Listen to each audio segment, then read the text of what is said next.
Um, just a really interesting day. I'll get into that a little bit here. I mean, it wasn't really interesting as far as what happened, but just the way that I'm feeling. And so, but if this is your first time here, just make sure that you stick around for a couple minutes. It takes us a second to get the alerts out to everybody and get some people on here to join us. Let's see here.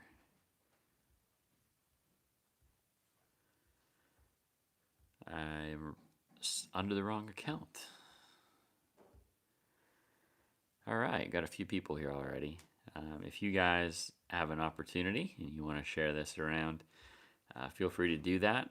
I'm going to put this actually on my personal Facebook page here.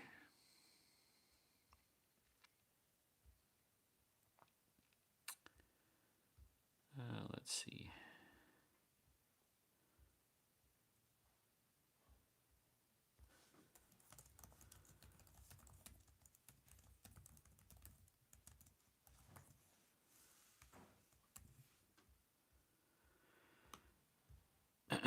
So how are y'all doing tonight? If you're here, let me know how your day was. Let me know what you've been doing. It looks like we're marching towards opening. My guess is that by next Friday, Governor Wolf will be putting Armstrong County into the group of counties that will be starting to open back up. Armstrong County has not seen a real increase in cases, certainly not an exponential one. I see a single case here and there, and it appears that we're ready to get back, start to get back to working. I've been working obviously, but it hasn't been in the way that that is normal by any means. um, you just see who's here today. Paul's in the house.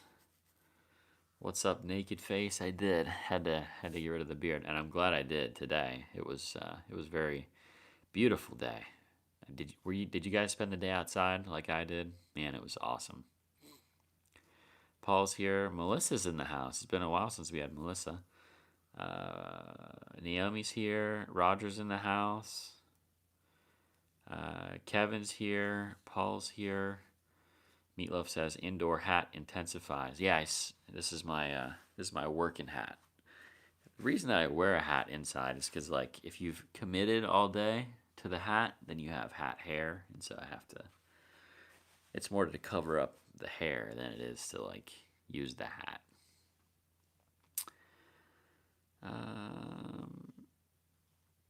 Kevin said, "Did you use that?" Yes, I have used it. Liked it. I have all these old blades from my other ones though that I'm still working through. I basically go through a razor every like 6 months. It's very sparing. So yeah. Summer says cried all day, trying hard to stay strong. Yeah, I've been thinking about you, Connie, and praying for you, and um, certainly let me know if you need anything. I saw those of you that don't know, Summer's brother passed away yesterday um, from coronavirus, from COVID-19, and he's in. Correct me, Connie. He's in Tennessee, I believe, and Athens, Tennessee, I think. And so now they're trying to put together arrangements and all of those things, and they are raising money as well. He didn't have any life insurance, so if any of you are able to help with that, I don't know if Connie could post a link or something like that, but if any of you wanted to support Summer and help out with that, just a heartbreaking situation for the family. And he was sick for some time. He had pneumonia before that, and um, yeah, he just had a rough past couple months. So our hearts go out to you, Connie, truly. Um, Kevin says, our hearts go out to you. Yes.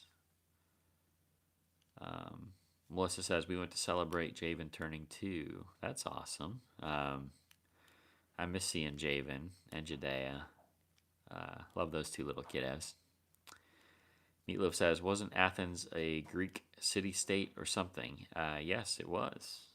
Um, it's also the name of a city.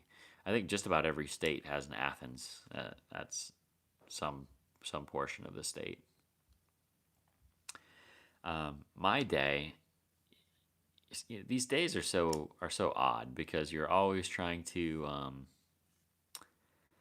It's kind of like you're always still thinking about what's happening in the world and the lockdown and all of that stuff. Um, but today I was kind of just completely separated from that. I was up. I was up really late last night. We weren't able to. Um, we weren't able to record worship until yesterday, to Saturday at 1. And so that pushed back my editing way back. And so I didn't get to start editing really until after the kids went to bed last night. I had everything ready, good to go. But I finished editing about 1:30, and then I started to export it. That took 2 hours. And so it was about 3:30 or 4 o'clock before I actually went to bed. And then, of course, I was up at 7:30 with the kids and all that stuff. So yeah, it was a very short sleep last night, but at the same time, I was just had this energy today, and the weather was so beautiful. And I built a brooder box for the baby chicks that we have coming on Wednesday, and like our little homestead here is just like popping with life. Is like there's fruit trees that are flowering that I know that are going to survive now because we're not going to have a frost. Um, I picked like asparagus, like this much asparagus. um, it was amazing, and it like all grew just today. There was a couple that were ready this morning, and then by the time I went out tonight to pick it, there was like 30 of them. My kids just we were just eating right out of the garden, which for May 3rd is awesome. All the plants that I planted, all the seeds that we planted are really coming along. Was able to prep 2 more beds last night. It's just like it just feels like kind of this vision that God gave us for this property, which has taken it's been 4 years of work really to get to this point right now, and we're seeing it not just start to take off. We've had successful years in the past, but now we're having like this multiplication, this exponential growth, because if we started with one berry bush and we've propagated it, and now there's 5 berry bushes, and there's like this plant called comfrey, and the first year I planted just a couple of these little roots, and then like 5 of those came up, and then last year they were big enough that I split them, and the 5 turned into now there's like 20 around the property. And so the 20 that I have, I'm splitting them again. Well, now next year, hopefully, I'll have 100 of them. And so it's like all of these little things that we started with. It's just like this one little spark, this one dig of a shovel, this first planted seed, this one transplanted plant. And now it's like they're just exponentially growing. And I was just kind of just in awe of the blessing. And like my kids, we were outside, and we took breaks to play throughout the day, and we had a fire tonight, and we had snack outside, and it was just so perfect. It was just one of those nights where just like or just the whole day really. We had church here, and we were dancing and worshiping together, and um, listening to the Bible together, and we were outside building, doing projects together, and everything went right. It was just like there was no issues. It was just a great day. And so I guess what I was kind of struck by was just the incredible blessing that it is to just have the opportunity to be alive. I don't. I just think we take it for granted too often. And then there's so many things to complain about. There's so many things that are happening that are still like negative things, obviously. But at the same time, even amidst all of that, no matter what's happening around us, there's still just this extraordinary blessing of God that is on our lives, even in the worst of situations. Um, and obviously, my situation is not it's not bad. It's just that none of us are in a normal situation. But yeah, one second.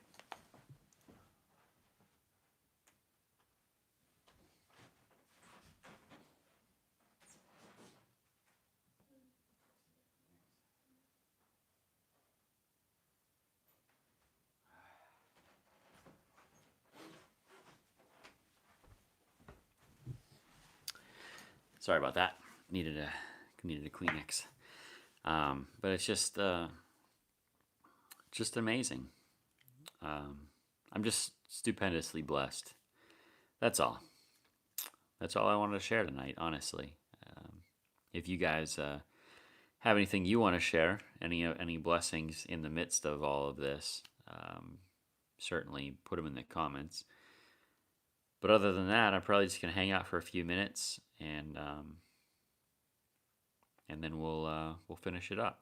I know it's pretty late as well, so and obviously I'm running on very little sleep, so probably just gonna relax for a little bit and then hopefully go to bed. Get more sleep tonight than I did last night.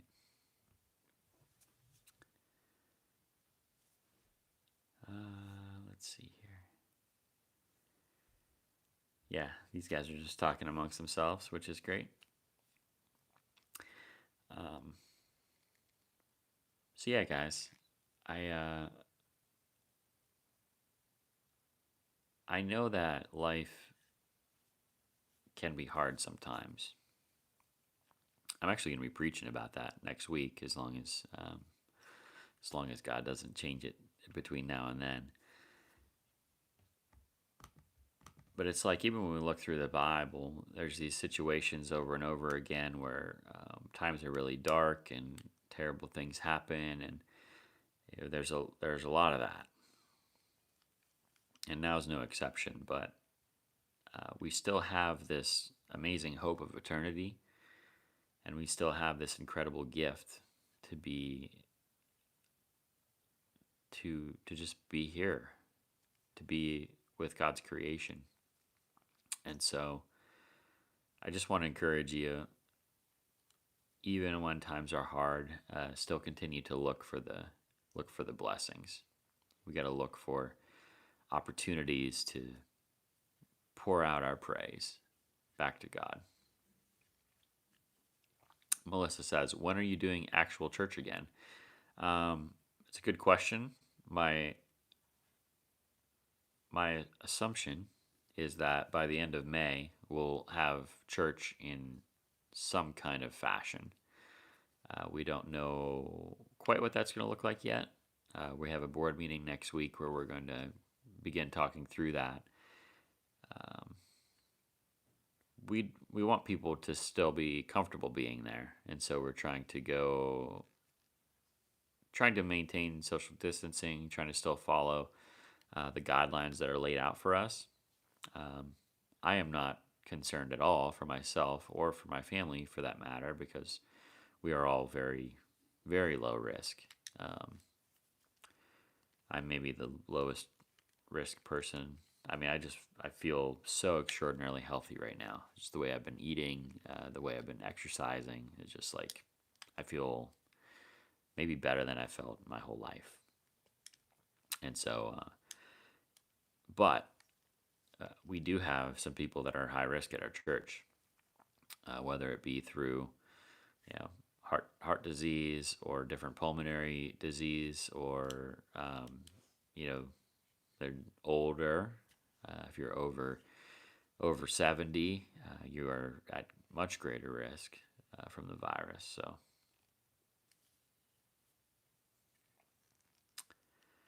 Um, so we're trying to just work through that, be wise, and then hopefully we'll still have an online option as well. So for people that are still at risk or people that aren't quite comfortable coming out yet, um, totally fine with that, obviously, and we want to be accommodating to everyone. But that being said, I think the vast majority of our church, at least, is they're ready to be back. Yesterday we were ready to be back at the beginning of April, probably, and here we are, still in May, still waiting. But Summer says, "I've been trying to work on my relationship with God. I want it to be better than good, then then even better." Uh, that's a great goal, Summer. I mean, we all need to have that goal. We all just have to um, keep going after a deeper relationship with Him. That's that's everything. Oh yeah, that's what he said too. He's literally my everything. Yes, 100%. Melissa says I'm high risk but not worried. Yeah, I mean I'm not concerned either. But the guidelines currently, and it looks like Governor Wolf's thing where it goes from red to yellow to green, even in the yellow phase, which I'm assuming will be in that phase for several months. Um, Even in that yellow phase, it's I think gatherings are supposed to be limited to 25 people, and so we're looking at we could split people up into different rooms in the church. We have several different spaces that you could still hold a great worship service in. Obviously, the main sanctuary, though, we could socially distance in there, keep people 6 feet apart, and probably still fit 75 to 100 people in there. Still be fully socially distanced, and so um, we may look at doing something like that and just kind of mark out the chairs or mark out, hey, this is where families could sit. Come up with some kind of system to keep people separated, and we could pull that off and make it happen. But we're also trying to be wise too. Like, what do you do with kids' church? They're not going to socially distance. Kids are going to hug and wrestle and play. And um, that being said, kids are extraordinarily low risk too. But you don't want kids to spread from one to another, and then they take it home. And then, how do you do that? Do you just tell the families, hey, this is the risk you take in? Or do you say, hey, if you're not comfortable, keep the kids with you in service, but we'll still have kids' church if you want to give them that experience again? I mean, I don't know. So we're praying through that. We're trying to be very thoughtful about it and make sure that we're just being wise as well as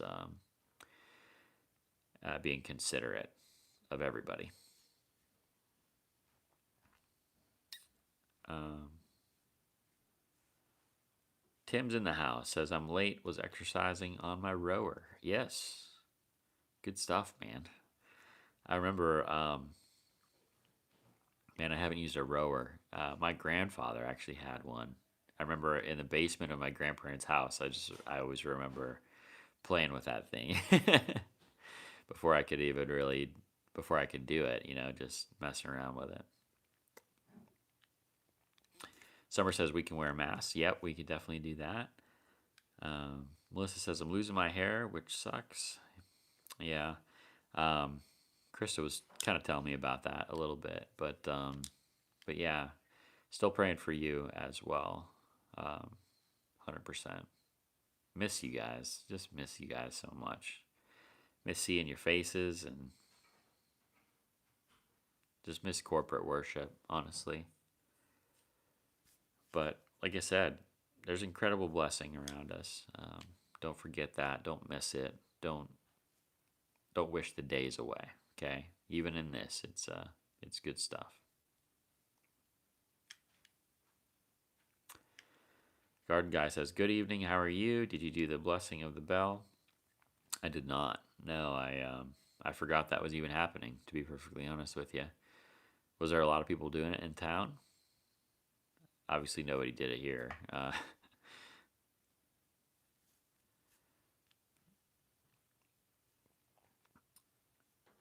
right, guys. I'm gonna roll out of here. I hope you all have a wonderful rest of your day. And Summer says most of us are 20 pounds heavier.